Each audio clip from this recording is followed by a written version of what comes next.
Hi guys, this is Sadik from Broadband.com, and in this video, we'll show you how to flash the latest One UI 7 based on Android 15 onto a Galaxy A52s 5G. So do keep in mind I've already made a video, but the earlier video was based on some Galaxy A series port. The new one which I am showing you is based on the Galaxy S23 FE port.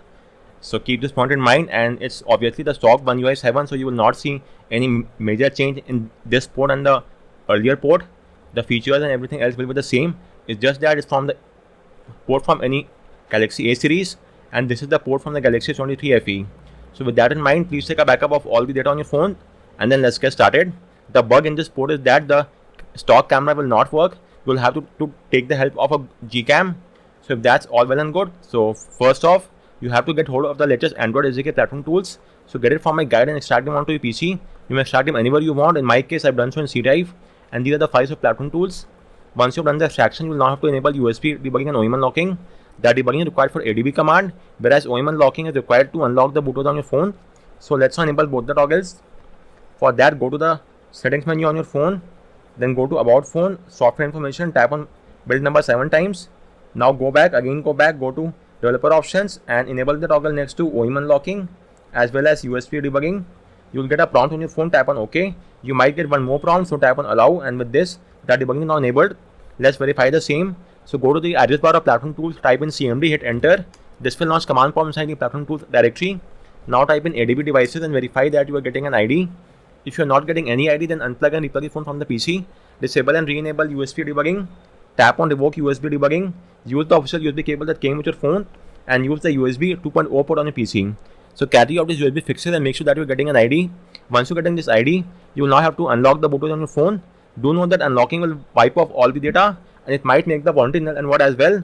Likewise, the knocks will get tripped, and as a result of which you will not be able to use any Samsung secure features. And once the knock gets tripped, there's no going back. Even if you relock the bootloader, then the knocks will stay tripped. So keep this point in mind, and if it's all well and good, then you will have to first, you could also have a look at my video, but in steps, you will first have to enable USB debugging and OEM unlocking, then boot the phone to the download mode, then long press the volume up key to go to the device unlock mode, then again press the volume up key to unlock the bootloader. Once that is done, your phone will boot to the OS. So make sure to connect to Wi-Fi, and the OEM unlocking should not be shown here as enabled and grey out. Unless that happens, you will not have been bypassed vault keeper. So once you get this OEM unlocking grey out, which will only happen once you are online, so after that you have bypassed the vault keeper and you are now good to go ahead. Let me verify in my case. So it's done and dusted.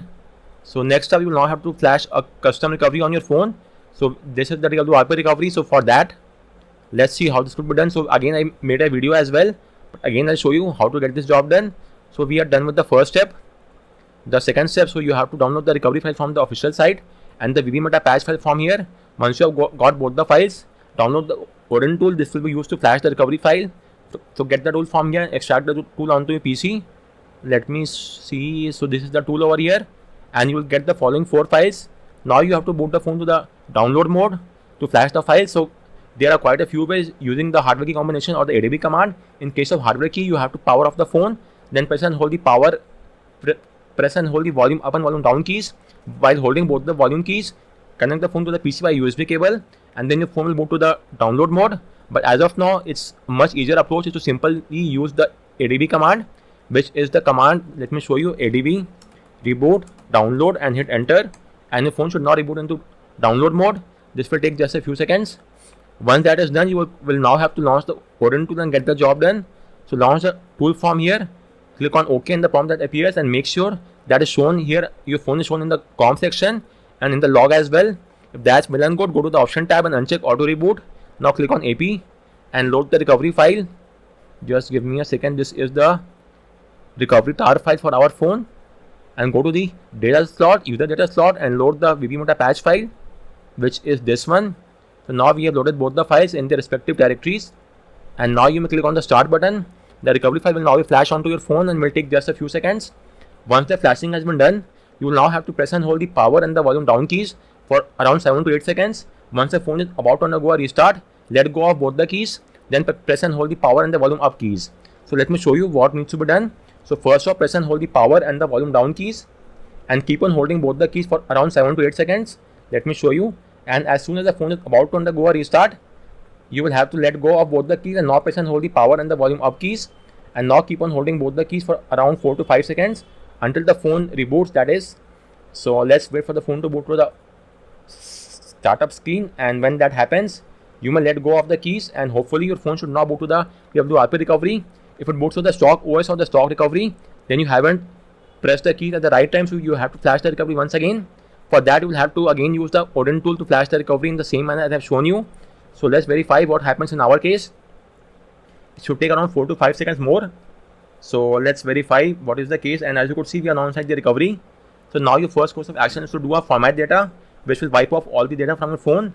So go to wipe format data, type in yes, hit the blue check mark, and once that is done, you will now have to do a reboot to the system. Again, this is very important. I know this will take quite a lot of time, but if you don't do the reboot to system, then you will not be able to access the storage. Likewise, even the ADB push command will not work. So doing a reboot to system and then booting back to the recovery is a must. So let's wait for a few minutes, because rebooting to the OS after doing a formatting takes some time. So let's wait for the phone to boot to the OS. So we are now inside the setup screen. Let me skip each of these stuff because I want to speed up the process.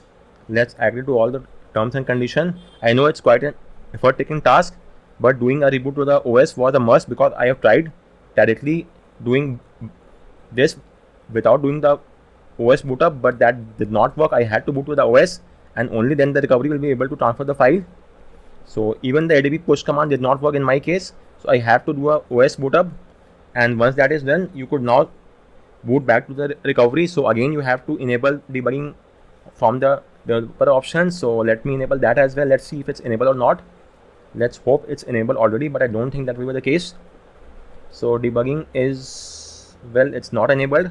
So go to the settings menu once again, then about phone, software information, tap on build number 7 times, go back again, go back developer options, and from here enable USB debugging on your phone, which is over here. Tap on OK. You might get one more prompt, tap on allow, and now use the command of ADB reboot recovery, and your phone should now reboot to the recovery mode, and now we could then easily get the job done. Now there should not be any issue whatsoever.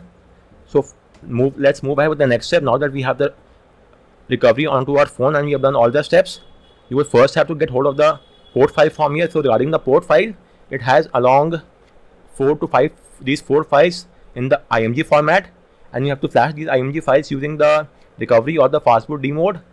So out of the 4 files, the system file should be flashed via the fastboot, I guess. Okay, let's do one thing. So even though the files have been advised to be flashed by the recovery, at least the system IMG file should be flashed by the recovery, but I am not quite sure that the recovery will be able to flash the file. Okay, so now you could get hold of the ROM file. So from here you could see these are the 4 files: the ODM, product, system, and vendor. Please transfer all the 4 files inside the platform tools directory onto your phone.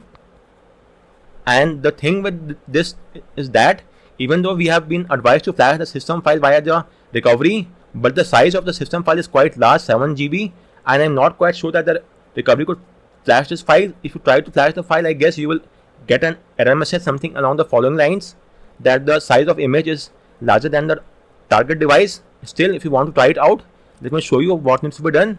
Apart from that, the vendor, ODM, and the product file should be flashed via the fastboot only, but in case of system, you may flash via the recovery file, but I'm not quite sure whether it will do it or not. To try it out, there's only one way. Let's copy the system file onto our phone, and let's see whether we are able to flash it via the recovery or not. It may be flashed or it may not be flashed. If it's not able to flash, then we have to take the help of the fastboot command. Likewise, all the 3 other files, which are the vendor, product, and ODM, these 3 have to be flashed by the fastboot command anyhow. They cannot be flashed by the recovery. In case of system, sometimes they work, sometimes they not work, but I guess since it's a 7 GB file, it might not work with the recovery, and we might have to take the help of the fastboot command. But let's first transfer the file onto our phone, and then we will have a look at that what happens. So let's wait for a few more minutes. So guys, the file has been transferred onto my phone, as you could see. Let's first try flashing the file via the recovery and see what happens. So go to install, tap on install image, choose the system IMG file, choose the system partition, swipe to flash, And yes, I was quite aware of this. As you could see, size of image is larger than the target device, so the recovery is not able to flash the file. If you are flashing a file of 1 2 GB, then you could easily do so. For example, I have flashed the file of 2 GB system IMG file, and as you could see, that time around the flashing went smoothly. But since it's a 7 GB file, I was quite aware that the recovery will fail, and as you could see, it has failed.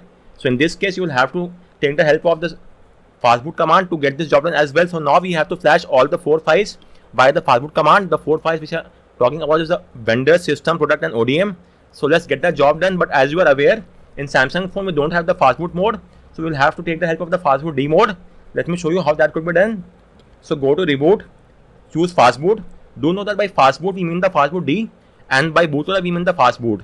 So we are not choosing bootloader because we don't have a fastboot mode in Samsung. So we want to choose the fastboot D mode, and the fastboot D mode is the fastboot mode. Hopefully I'm able to make some sense. So choose the fastboot mode, and your phone will move to the fastboot D mode, and the UI will be same as the custom recovery. This is because we have flashed the custom recovery now. That's not a cause of concern. Just let me show you once. Our phone will now move to the fastboot D, but still is under the recovery. You could see the fastboot. By fastboot we mean the fastboot D, and the bootloader is the fastboot mode. So now that we are in the fastboot D mode, let's flash the file. So for that, type in fastboot flash, partition name which is system, file name which is system.img, hit enter, and the fastboot CMD window will now try to resize the file and try to break down the system file into smaller files. Let me show you what I mean. Give it around 10 to 15 seconds. It will resize and then break the one single file into smaller files. As you could see, it has broken down one single system IMG file into smaller 27 files, and now each of the files will flash onto our phone inside this system partition, and now you will not get any issue whatsoever. That time we are having the issue of this error message of size of image is larger than the target device. This was happening because one single 7 GB file was not be able to flash in the system partition, and hence we were having this error message size of image is more than the target device. But now since it has broken down the file into smaller files, each of the files should now be flashed onto our phone. This will take around 2 to 3 minutes. So let's wait for the file to be flashed. So guys, the file has now been flashed. Let's flash the rest of the files as well. So next up we have the product file, fastboot flash product.img, and it will take a few more seconds to be flashed. And it has also been broken down into 5 smaller sub files because it was quite a heavy file in itself as well, around I guess 1 to 2 GB. So it is now being flashed as well, and after that we have a couple of files, the vendor and the ODM. So we will flash both of these files as well. Let's wait for a few more seconds for the file to be flashed. You will not be able to flash any of this file via the recovery because we have to use the fastboot command. The file size are quite large, and in the fastboot D mode the files are being flashed. Let's now flash the ODM and then the vendor as well. So this is done. Now let's flash the rest of the file, fastboot flash odm.img, hit enter. It's now being flashed. It's a small size file, so it will be flashed very fast and will take just a few more seconds. That is done.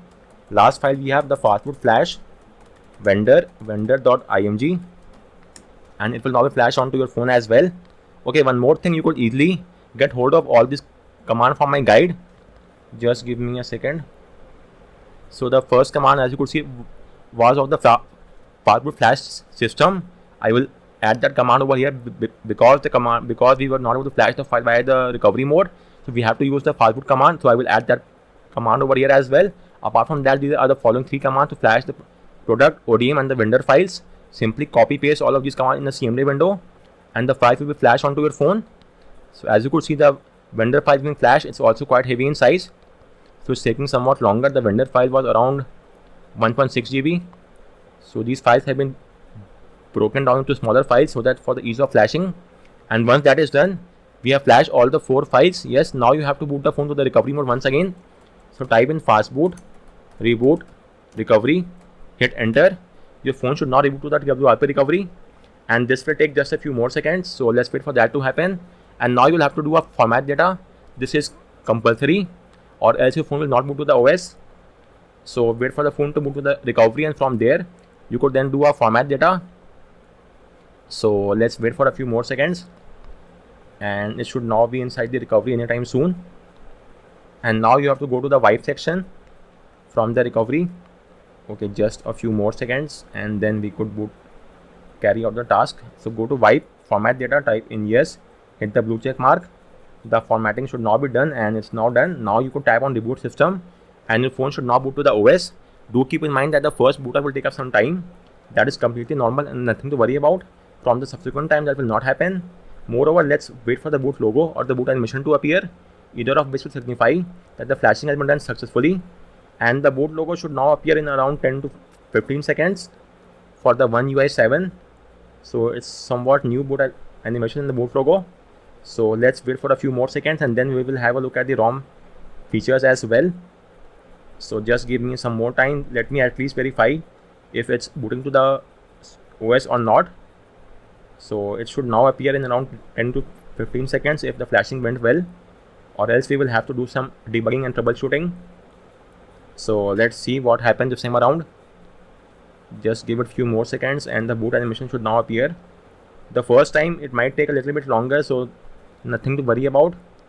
Just let's see what happens and the animation should now appear in a few more seconds. And as you could see, we are now about to get the boot animation. Okay guys, one more thing, when the phone boots up you will get this prompt that Android system has with some issue. It's just normal, just tap on OK. It's nothing to worry about as such. And we are now inside the OS. It's based on the Galaxy S23 FE port. So let's set up the phone quickly. As you could see, we now have the new UI based on Android 15 and One UI 7. I am skipping the initial setup. If you want, you may connect your phone to the Wi-Fi, link your Google account and restore all the data. But let me skip all that just to save some time. It will fasten up the process as well. Let's accept this and agree to the terms and conditions. Light theme will get the job done for me. And just a few more seconds. Let's uncheck this, tap on next, and we should now be inside the OS. This is the One UI 7 as you could see, and it has all the required apps. Settings menu, Galaxy AI in across all the Samsung apps such as the call assist, writing assist to help you in the writing, in the call, translation of the voice calls in real time. That's quite handy. Note assist, transcript assist for the voice and call recording, browsing assist, photo assist, drawing assist. So all of these AI has been now unleashed into all of these domains. Just requires your Wi-Fi for this to work. And apart from that, you could have a look at all of these features. I already made a video, and in that video I've shown all the features of the One UI 7. Do check that out. So apart from that, in the display, what else? So we have seen that. Then we have the wallpaper and style. So from here you may choose from the wallpapers, change wallpapers as well. These are the featured wallpapers, gallery, no pictures and videos. So you could also make an AI wallpaper with generative AI. Just give it the required prompt, it will make the wallpaper for you. This is the colors, graphical wallpaper services. You may download this dynamic wallpaper from the lock screen for using Wi-Fi. This is also glance on Samsung. Let's keep it enabled. Then the color palette to change the theme UI engine. Let's enable that. And you could see these are the various colors that you can choose from. Or you may also go through the basic colors. Let's go with the blue one. That is my personal choice. And it will now be implemented across the entire UI and UX as you could see. Once that is done, in the home screen, you could change the home screen grid as well. Let's go with 5x6. Same for app screen grid, 5x6. And the folder grid is fine for me. Then in the lock screen, let me show you, now bar should be there. Now bar is there in the lock screen, so you could get support from Google Music Player, emergency sharing, all of these tweaks as well. In the bottom bar, let me lock the screen, and you will get this at the bottom when you are connected to the Wi-Fi. Currently I'm offline, so but you will be shown over here at the bottom the battery percentage and everything else. As you could see, this is the now bar. You could swipe up and to get more information. Currently my phone is completely charged, so that's why I am not getting any other prompt. And you could swipe it up and get hold of other prompts as well. This is quite a handy. If you play any music, then it will be shown there as well. And this is one thing which I like about the One UI 7. And in the AOD as well, you could have a look at the numerous always on display tweaks that you want, and device care app management section. So all of these I have shown in the One UI 7 video already. About phone, you could see. Let me see, have a look at the software information. Android 15 One UI 7 is running the latest build and is based on the S23 FE port. So guys, on that note, I round off this video. If you have any query with regard to any of the steps, do let me know in the comment section, and thanks a lot for watching.